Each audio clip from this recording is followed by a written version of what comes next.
Sou eu, Bernardo Vilela, mais uma vez para vocês. E há muito tempo que eu não venho aqui no YouTube. Eu não sei se tá fazendo eco o lugar que eu tô, e eu também acho que eu desacostumei a fazer isso, mas vamos lá. Hoje eu vou falar de Oscar. Eu sei que eu tô sumido, mas agora Bernardo Vilela é um rapaz universitário, ok? Então eu vou aparecendo aqui esporadicamente, mas eu precisava voltar para falar de Oscar. O Oscar é domingo agora, dia 25. E em nenhum lugar eu falei exatamente todas as minhas opiniões sobre todos os filmes que estão concorrendo como melhor filme. Então aqui vai ser o lugar. Aqui eu vou dar meu parecer, a minha opinião sobre cada um deles, quais as chances de ganhar, vamos trocar uma ideia sobre cada um.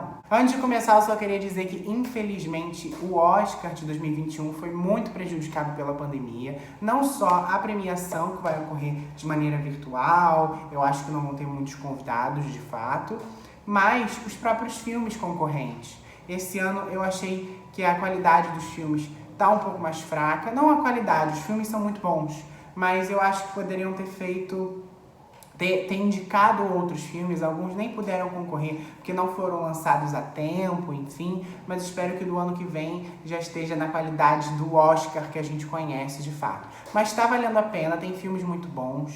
Eu acho que o clima não é muito certo para alguns filmes, mas vale a pena. Eu vou explicar tudo direitinho. Eu acho que o grande problema é que os filmes do Oscar estão trazendo um pouco uma vibe mais reflexiva, de fato. E as pessoas estão passando muito por isso. É reflexão o tempo inteiro na pandemia e tal. Então eu esperava, às vezes, filmes um pouco mais divertidos, um pouco mais alegres. Eu não sei, é a minha opinião, tá? Mas assim, existe espaço para todo tipo de filme.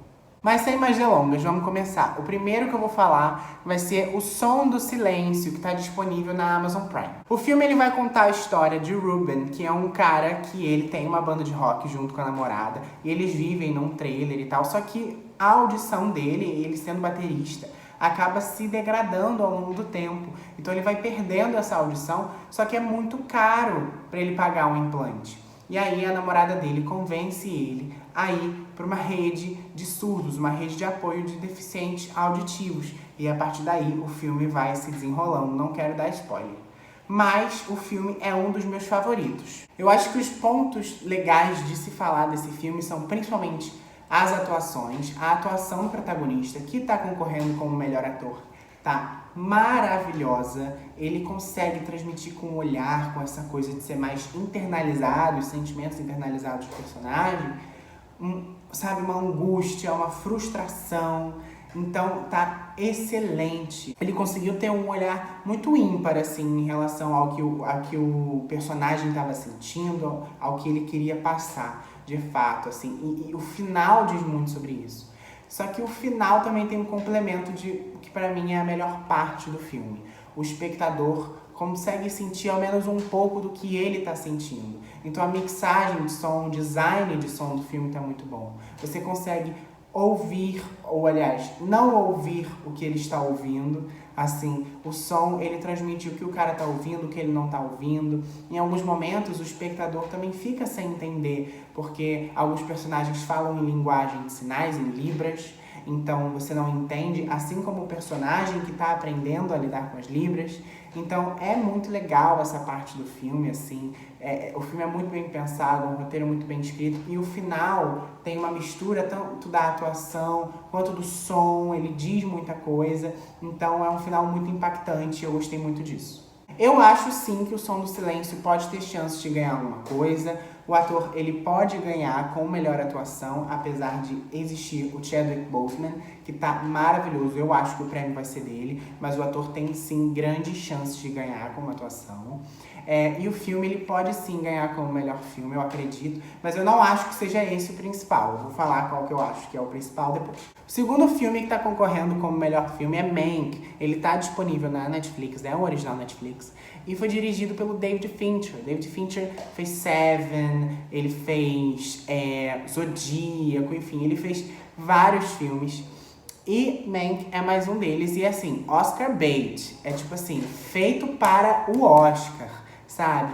É um filme dirigido pelo David Fincher, que tem um grande renome. É um filme em preto e branco, tem Gary Oldman sendo Gary Oldman, tipo, diferentão, sabe? Num personagem diferente. É um filme que, de certa forma, fala sobre Hollywood, os bastidores de Hollywood, porque é um filme que vai tratar sobre a vida e a trajetória do roteirista de Cidadão Kane, que é um dos filmes mais importantes já feitos assim para a história do cinema, e como foi esse processo de escrita desse filme. Então ele assim, perfeito para ganhar o Oscar. Mas é um filme divertido? Não. É um filme que eu gostei? Não gostei. Não gostei desse filme, não gostei, gente, não me apeguei. É de uma qualidade absurda, o David Fincher tá muito bom. Não acho que ele deveria ganhar como melhor direção, acho que ele já fez direções melhores. Apesar desse estar maravilhoso, tem muitas referências, mas é um filme muito clássico, sabe? É um filme com uma linguagem muito teatral, uma linguagem bem anos 30, anos 40, de fato. Ele tem aquelas marquinhas de cigarro que ficam assim, para demonstrar que é um filme antigo. Então ele é um classicão, é um filme que você não se apega. Eu acho que é por isso, por ele ser tão clássico, um filme que remete a esses filmes dos anos 30, dos anos 40, a gente não se apega aos personagens. Eu acho assim, que tem tramas que não precisavam, cenas que não precisavam, sabe? É chato, cansa. Tipo assim, são muito pertinentes as discussões políticas que o filme traz, algumas questões, mas assim, algumas cenas não têm finalidade, são só pra compor. É um filme muito longo, não precisava ser tão longo, e que não desperta nada, pelo menos em mim. Mas enfim, agora vamos mudar. Os Sete de Chicago. Esse filme também está disponível na Netflix, e é mais um que eu não gosto. Os Sete de Chicago é um filme também bem hollywoodiano, assim. É um filme que ele vai tratar de acontecimentos reais, ele vai se passar mais ou menos num tribunal, porque 7 homens estavam sendo acusados de conspirar contra o governo dos Estados Unidos após, em 1968, eles protestarem contra a Guerra do Vietnã. Para mim, o filme tem 2 pontos altos, assim, as discussões raciais, que são muito importantes, principalmente nesse momento, e eu acho que a outra questão é o roteiro. O roteiro do filme é muito bem escrito, assim. O roteirista é o mesmo que fez Steve Jobs, é o mesmo que fez A Rede Social, e assim, são diálogos simples, mas são diálogos marcantes. Sabe? É aquele filme que tem cenas construídas para você se emocionar e cenas grandiosas. Que você vai olhar e falar, caramba, sentiu um impacto. Só que pra mim a grande questão do filme são os personagens. Não gosto do personagem do Sacha Baron Cohen. Não gosto do personagem daquele menino que fez A Teoria de Tudo. Que eu sempre esqueço o nome dele. Que é o Newt Scamander, do Animais Fantásticos. Então, eu não gosto, assim, sei lá, não me identifico. E é um filme bem clichêzão, é bem hollywoodzão, grandes momentos e tal. Ele tem um discurso muito forte e super atrelado a um lado político, e isso é importante no filme, mas também não me acrescentou, não gostei. Achei o roteiro muito bem escrito, mas não é um filme que eu me identifico, sabe? Pra mim, as grandes cenas são, de fato, desses discursos mais importantes. Tem chance de ganhar melhor filme? Eu acho que pode ter, sim. Eu acho que ele tá aí concorrendo, porque é um filme que, pro momento, faz sentido o discurso que ele carrega, e é um filme muito bem feito. É muito bem feito. E eu acho que, dentre todos, ele não vai ficar nem lá embaixo, nem lá em cima. Então ele fica no meio. Acho que ele agrada a todos. Então eu acho que ele pode, sim, ganhar um melhor filme, por exemplo. E agora vamos falar de Bela Vingança, Promising Young Woman. E esse filme, eu não entendi por que ele tá concorrendo como melhor filme. É um ótimo filme, eu gostei muito. Mas eu não acho que é, tipo, o melhor filme. Não acho mesmo. Assim, ele vai contar a história da Cassie, que é uma menina que ela tem um passado conturbado no quesito homens, em geral, e ela é astuta, inteligente, e ela começa nessa jornada de caçar homens, no sentido não de caçar homens para ela ter os homens, mas para se vingar dos homens, tá? E o filme Bela Vingança. Mas eu acho que é muito mais que uma vingança. Vendo o filme, vocês poderiam entender. Eu acho que a grande questão desse filme, que é o que fez eu não achar que ele poderia estar concorrendo como melhor filme, é justamente porque ele tem linguagens muito diferentes a todo momento. É um filme inteiramente bem sarcástico, mas você não sabe se o filme se leva a sério ou não se leva a sério. O humor, sabe, os diálogos são muito bem feitos, tem um humor e tal, é bem legal. Mas o filme tem partes que ele tá parecendo humor, tem partes que ele parece uma comédia romântica, meio clichêzona, mas aí você não sabe se é um filme sobre trauma, aí daqui a pouco vira um thriller, e aí você não entende o que ele é. Ele tem várias linguagens, sobre o que ele trata, sabe? Ele se leva a sério, ele não se leva a sério, o discurso é muito importante, mas às vezes, será que é tão forte o suficiente para carregar o filme da maneira, na linguagem que ele tenta ter?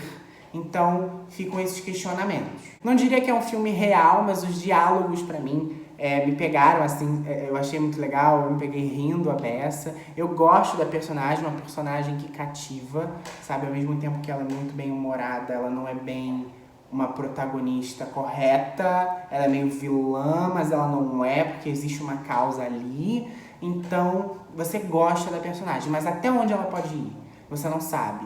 Porque ela já foi atrás de muitos homens para se vingar deles, mas você não sabe o que ela pode fazer, até onde ela pode ir. E o que vai ficar do filme muito quando você assistir é o final muito controverso, e eu acho que foi proposital ser controverso, mas você fica assim, e aí, gostei, não gostei? Eu achei que foi desenvolvido de uma maneira muito rápida. Eu não esperava que fosse daquela maneira, sabe? Mas eu achei muito rápido. Eu acho que Bela Vingança é o tipo de filme que hoje as pessoas podem não entender e tal, mas é um filme que, por ele ter um grande apelo do público, eu acho que o público vai se divertir, vai gostar de assistir. É um tipo de filme que ao longo do tempo vai virar um filme meio cult, assim, um filme que as pessoas que gostam de cinema vão gostar, vão se divertir e que vai ficar na memória das pessoas. Cult no sentido, assim, ser um filme memorável, como Mean Girls ou como Garota Infernal, Jennifer's Body com a Megan Fox, sabe? Esse tipo de filme, esse tipo de hype. E agora vamos falar de Meu Pai. Gente, esse filme me pegou de uma maneira, pra mim também é um dos melhores. Vai ganhar? Não sei, acho que não. Mas é um dos melhores pra mim. O filme ele vai contar a história de um homem idoso que está recusando as tentativas de ajuda da filha dele, porque ele tá meio confuso, ele esquece de algumas coisas, às vezes ele não sabe muito bem o que está acontecendo, então ela vai dar essa ajuda. Só que ele não quer essa ajuda. E aí o filme vai se desenrolando. Eu acho que é um filme com uma direção excelente. Você tem pouco espaço, poucos cenários, mas se passa inteiro mais ou menos dentro de um apartamento. Mas assim, faz sentido, é meio teatral. Eu acho que era uma peça de fato esse filme. E assim, você consegue ver, enxergar tudo, sabe? Não faz falta outros cenários. E dá até essa sensação que o personagem tá sentindo uma coisa meio claustrofóbica mesmo, assim. Eu gosto muito. Pra mim, o ponto alto do filme são as atuações. O Anthony Hopkins tá destruindo na atuação, ele tá absurdo, tá incrível. A Olivia Colman, que também recebeu o Oscar recentemente como melhor atriz em A Favorita, ela também, você vê a preocupação dela, a frustração dela, tá incrível. É um filme com uma carga dramática e, assim, os pontos que fazem que essa carga dramática e essa confusão do personagem passam pra gente são principalmente pela montagem, a edição do filme. Porque você fica tão confuso quanto aquele personagem. O filme é muito bem montado, porque tá aqui uma cena rolando, aí um personagem sai por uma porta e entra por outra, aparece com uma outra blusa, quando troca a cena muda a câmera. Então você fica confuso assim como um personagem. Às vezes um personagem é feito por um ator, depois pelo outro. Então o que tá acontecendo? Quem são aquelas pessoas? Você sai do filme às vezes sem saber quem eram de fato, mas faz sentido. Por quê? Porque você tá dentro da cabeça do personagem. Ele não tem grandes reviravoltas, mas é um filme que você assiste e você não quer parar de ver. Ele passa assim, muito rápido. E aquele final dói, aquele final machuca, é dramático, é forte, tem uma carga pesada e... Nossa, é excelente, assim, eu amei esse filme. Amei. Não acho que deva ganhar, porque ele não tá tão forte nas premiações, assim, mas pra mim é um dos melhores filmes desse ano, definitivamente. Outro filme que tá concorrendo, que é um dos que eu mais gosto, é Minari.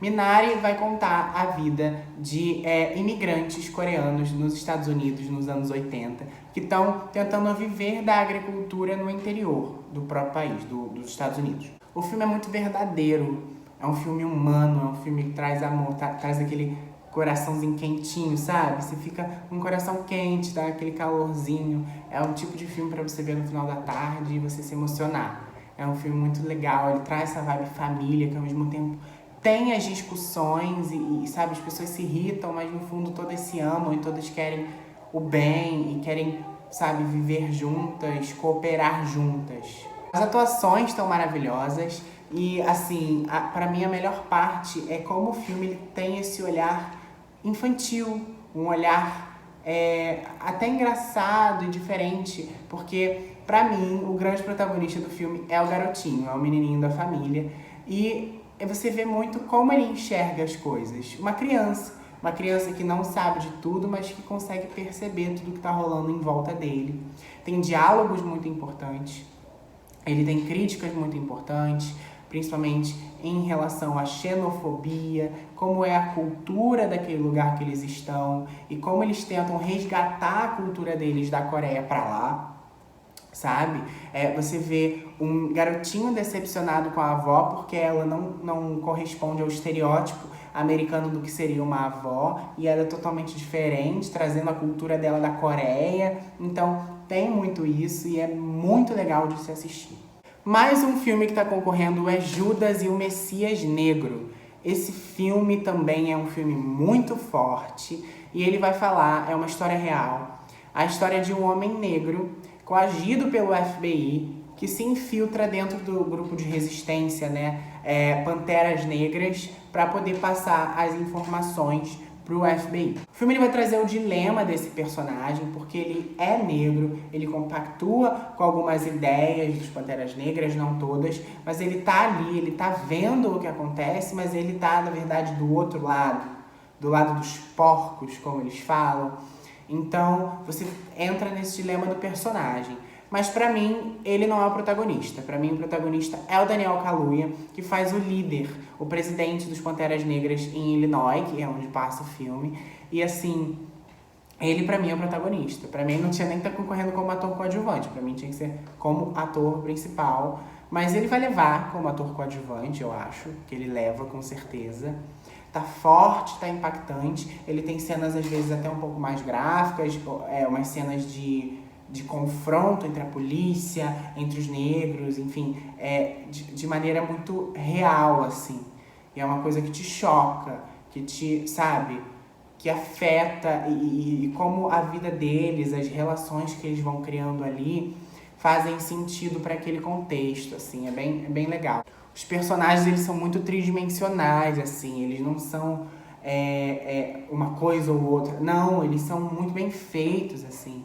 Os diálogos são muito importantes para isso, com certeza, e os personagens são cativantes, assim, principalmente o do Daniel Kaluuya, assim, você vê ele discursando a favor daquela causa, né, e são discursos muito fortes e importantes, e você, cara, tu fica hipnotizado, fala assim, cara, eu quero participar também, entendeu? Você realmente é cativado por aquele líder, e sabe, nossa, excelente. Mas agora vamos falar do ganhador. Quem que eu acho que vai ganhar? Nomadland. Esse filme pra mim vai ganhar. O filme ele vai contar a história de uma mulher que é interpretada pela Frances McDormand maravilhosamente bem. E ela perde tudo na crise de 2008 e vai viver pelos Estados Unidos de forma nômade. É um filme, é um road movie, né, quase documental. É muito realista, sabe? Você vive a história daquela personagem. Não só pelos diálogos e pelo roteiro muito bem escrito, sabe? Mas pela atuação. A Frances McDormand é muito natural. Parece que você não está enxergando uma pessoa atuando. É uma pessoa vivendo a vida dela, sabe? É claro que tem não atores ali. São pessoas que realmente vivem de forma nômade nos Estados Unidos, que foram fazer parte desse filme. E o que é muito interessante, você ver aquelas histórias e saber que são pessoas reais, os nomes dessas pessoas são reais, são pessoas reais. E é interessante você ver isso, sabe? Fotografia é maravilhosa e tal. Mas a história, assim, na verdade não tem uma história. Ele não tem, assim, um começo, meio e fim, primeiro, segundo, terceiro ato, certinho. Não tem. É só ela vivendo a vida dela, sabe? E você vê, ela carrega muita dor, ela carrega sofrimento. Você vê isso, mas não é um filme que, sabe, é sofrimento, sofrimento, sofrimento. Não, não é. É um filme bonito, faz refletir. Veria 15 vezes? Não veria 15 vezes. É um filme para você ver 1, 2, 3 vezes, porque de fato é muito grande, cansa, ele tem uma carga emocional bem interessante, mas que é lindo de se ver, a direção tá maravilhosa, Chloe Zhao vai ganhar como melhor diretora, se Deus quiser, e tá maravilhoso mesmo. É um filme que, assim, eu não me conecto com os personagens, com a história. Assim, é um filme que é interessante você ver. Pra mim foi muito interessante de ver, mas eu não me conectei, eu não me identifiquei. Talvez por não ter uma maturidade, eu acho, tanto quanto aquelas pessoas, assim, talvez pela minha pouca idade, mas eu de fato não me identifiquei com elas, mas que, nossa, foi lindo de se ver, assim. Eu confesso que eu vi esse filme de forma devagar, foi meio pausado, foi indo, eu saía, levantava, tomava uma água e tal, porque de fato ele é muito grande e cansa, como eu falei, a carga emocional, mas que pra mim ele vai ganhar, assim. Ele levou o Critics, ele levou o Globo de Ouro, ele levou o BAFTA, Chloe Zhao tá levando tudo. Então, pra mim, ele ganha. Pra mim, ele é um dos melhores filmes feitos em 2020, com certeza. Então, gente, foi isso. Muito obrigado por ter assistido o vídeo. Curte, comenta, compartilha, manda pra quem você quiser. Eu tô meio sumido aqui no YouTube, mas isso não é problema, sabe? Compartilha. Vamos debater o que você acha sobre esses filmes, como é que tá sendo pra você essa experiência aí do Oscar, você conseguiu ver todos, não conseguiu, como é que é? Vamos debater, vamos discutir. Oscar é momento da gente discutir, falar, e com certeza eu vou estar ali no meu Instagram no dia do Oscar falando, comentando ao vivo com vocês, entendeu? Eu posso fazer IGTV, eu não sei se isso aqui vai pro IGTV, não sei. Mas vamos vendo. Uma hora vai, sabe? Enfim, gente, valeu. Um beijo.